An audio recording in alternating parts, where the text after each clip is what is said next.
to TERRA Y, not your usual science documentary. Tonight on TERRA Y, we use advanced AI technology to uncover the secret.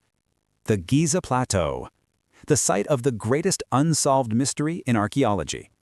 For 4,500 years, the world has asked the same question over and over again. We begin on the Giza Plateau, 2600 BCE. Before the stone was cut, there was a plan, a blueprint for eternity. As the architects surveyed the horizon, they faced a critical calculation regarding wind shear and structural balance. 2558 BCE. The work begins. But as the limestone bedrock yields to the chisel, a strange deviation from standard Egyptian anatomy begins to take shape. The body is standard leonine morphology, perfectly proportioned. But look at the head. The craftsmen are carving Khafre's image with obsession. Yet right in the center of the face, the tooling changes. The completion ceremony, 2532 BCE. The paint is fresh, the crowd cheers. Yet if you look closely at the profile, the silhouette is unexpectedly vertical. For 500 years, the priests performed rituals. They anointed the paws, they anointed the forehead. They never anointed a nose. By the Middle Kingdom, pilgrims marveled at the Silent One.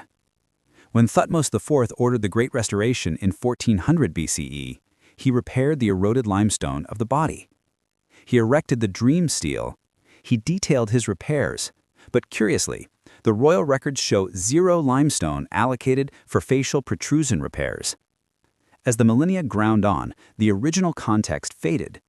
Ptolemaic scholars in 200 BCE were the first to ask, where is it? Roman tourists assumed it had fallen recently. Christian hermits saw the flat face as a symbol of ascetic denial.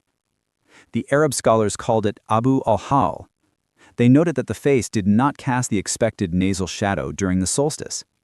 By 1200 CE, the sand swallowed the body, leaving only the baffling smooth visage exposed to the elements.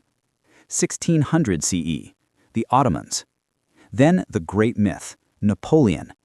Legend says his troops shot the nose off.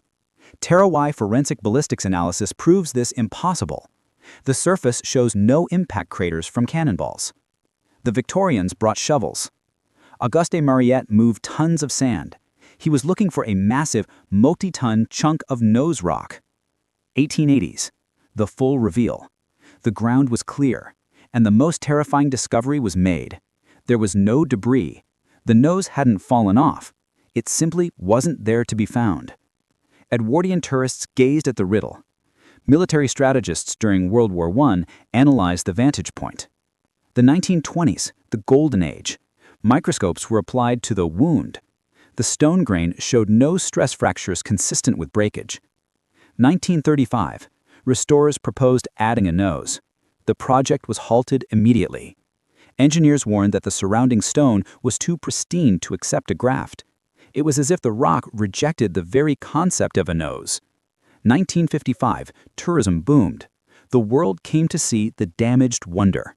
But in 1965, geologists noticed the wind patterns. The air flowed over the center of the face with 0 turbulence. 1975, millions walked by unaware of the aerodynamic impossibility staring them in the face. UNESCO conservationists in the 80s stabilized the neck. By the 90s, laser topography revealed the surface was polished, not broken. The lack of a nose was not an accident. It was a choice. The millennium. We looked closer. Digital documentation created a 3D void where the nose should be. 2020. The silence of the pandemic allowed for high-sensitivity acoustic testing. The sensors picked up a specific frequency hum in the limestone. 2022, as tourists returned, we ran the final simulation. 2023.